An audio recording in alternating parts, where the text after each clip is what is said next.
The numerator of a fraction is 3 less than its denominator if 1 is added to the denominator the fraction is decreased by 1/15 find the fraction.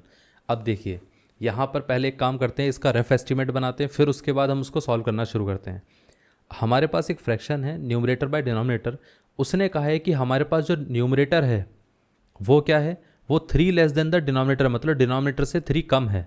इतना clear है। इसके साथ साथ उसने कहा था कि अगर हम डिनोमिनेटर के अंदर 1 ऐड कर देते हैं तो जो हमारे पास ये जो हमारे पास नया फ्रैक्शन बनकर आएगा ये पुराने वाले फ्रैक्शन से 1/15 कम होगा। मतलब पुराना वाला फ्रैक्शन अगर ये है तो उसमें 1/15 कम कर देंगे तब जाके नया फ्रैक्शन बनेगा। इतना क्लियर है। अब यहाँ से इसको हम प्रॉपर लैंग्वेज में लिखना शुरू करते हैं क्योंकि ये तो हमारा रफ आइडिया था। अब हम लिख लेते हैं कि let the denominator of the fraction be x. इतना क्लियर है। तो यहाँ पर हमारे पास न्यूमरेटर कितना आ जाएगा, न्यूमरेटर वो कितना था, डिनोमिनेटर से 3 कम, तो मतलब न्यूमरेटर आ जाएगा x माइनस का 3। तो हम ऐसा लिख सकते हैं कि हमारे पास रिक्वायर्ड फ्रैक्शन क्या रहेगा, रिक्वायर्ड फ्रैक्शन क्या होगा, वो आ जाएगा हमारे पास x माइनस का 3/x। इतना क्लियर है। अब क्वेश्चन की कंडीशन के हिसाब से हम ऐसा बोल सकते हैं ना कि यहाँ पर x माइनस का 3/x plus 1 is equal to कितना रहेगा, पुराना जो हमारे पास यहाँ पर फ्रैक्शन था विच इज़ x माइनस का 3/x माइनस 1/15। इतना क्लियर है। अब देखिए इसको अगर हम फर्दर सॉल्व करेंगे तो कितना आएगा, x माइनस का 3/x plus 1 and this one is 15x, 15 into x minus का 45 माइनस का ये कितना आ गया 1 इंटू एक्स एक्स। इसको अगर हम इससे मल्टीप्लाई करेंगे तो ये आ जाएगा 15x², 15 इंटू 3 कितना आ गया 45 आ गया। अब यहाँ पर हमारे पास x प्लस 1 इंटू कितना आ गया 14x माइनस 45। अब देखिए यहाँ पे 15x² minus 45x is equal to, इसको हम मल्टीप्लाई करेंगे तो x into 14x which is 14x² minus का 45x 14x और यहाँ पर ये minus minus minus plus minus 45x 45x cancel out हो जाएगा। यहाँ पर बचेगा क्या, अब 15x² में इस पूरे पार्ट को हम लेफ्ट साइड पे ले आते हैं तो ये आ जाएगा 15x² माइनस का 14x² माइनस का 14x प्लस का 45 इज इक्वल टू 0।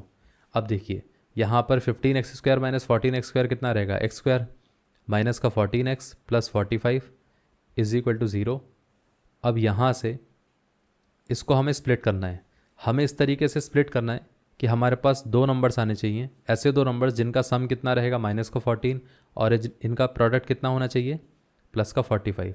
अगर हम इसके फैक्टर करके देखें तो फैक्टर कितना आता है 5 इंटू 9, इन दोनों को अगर हम ऐड करेंगे तो 14 आता है, लेकिन हमें माइनस 14 चाहिए तो इसको हम माइनस का 5 ले लेते हैं, इसको भी हम माइनस का 9 ले लेते हैं। ये पार्ट क्लियर है। अब इन दोनों को मल्टीप्लाई करेंगे तो प्लस का 45 आएगा, इन दोनों को ऐड करेंगे तो माइनस का 14 आएगा। तो ये आ गया माइनस का 5x माइनस का 9x plus 45 is equal to 0 and this one is x²। इसमें से अगर हम देखें तो x कॉमन आ सकता है तो यहाँ पर ये आ जाएगा x माइनस 5। इसमें से अगर देखा जाए तो माइनस का 9 कॉमन आ सकता है तो ये आ जाएगा x माइनस का 5 is equal to 0। x minus 5 अगर हम कॉमन लेंगे तो यहाँ पर बचेगा क्या, ये बचेगा x और ये बचेगा 9 इज इक्वल टू 0। अब यहाँ से हमारे पास अगर इसको 0 के साथ इक्वेट करेंगे तो x की वैल्यू 5 आएगी, इसको अगर हम 0 के साथ इक्वेट करेंगे तो x की वैल्यू कितनी आएगी 9 आएगी। अब देखिए कि यहाँ पर एक्चुअली में x की वैल्यू कौन सी होनी चाहिए, क्योंकि यहाँ पर प्लस दोनों में तो पॉजिटिव आ रहा है तो हम कौन सी वैल्यू लेंगे, चलो अब वो उस चीज़ को डिस्कस कर लेते हैं। अगर हम यहाँ पर if x is equal to 5, अगर x 5 आ जाता है तो यहाँ पर फ्रैक्शन क्या था x माइनस का 3/x, तो ये आ जाएगा 5 माइनस का 3/5 विच इज़ 2/5। इतना क्लियर है। इसके साथ साथ अगर हमारे पास if x is equal to 9 तो फ्रैक्शन कितना आ जाता है x minus 3/x which is equal to 9 minus 3/9 which is 6/9। अब आप देखिए 6/9 में अगर हम यहाँ पर कैंसिल आउट करें तो ये आ जाता है 2/3। और आप ध्यान रखना जब भी क्वेश्चन में कुछ दिया जाता है तो जो फ्रैक्शन दिया जाता है वो प्रॉपर फ्रैक्शन दिया जाता है। इतना क्लियर है। अगर प्रॉपर फ्रैक्शन नहीं दिया गया, जैसे हमारे पास यहाँ पर x इक्वल टू 9 लेने पर क्या होता है प्रॉपर फ्रैक्शन नहीं आता है, तो ये आंसर हमारा नहीं रहेगा। अच्छा ऐसा होता क्यों है कि प्रॉपर फ्रैक्शन आने से या ना आने से क्या दिक्कत होगी, क्या प्रॉब्लम क्रिएट होगी, मैं आपको रीज़न बताता हूँ।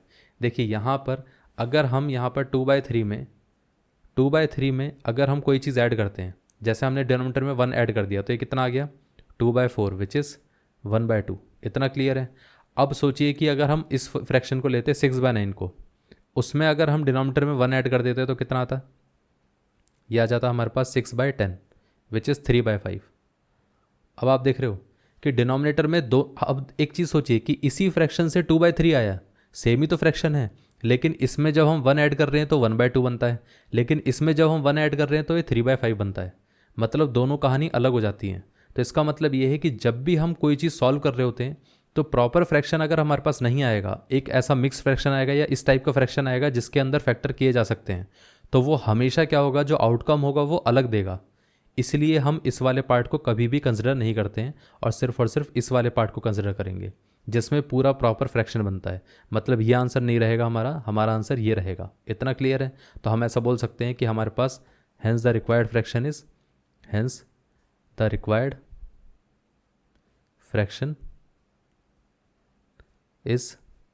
2/5। दैट्स इट, ये आंसर है।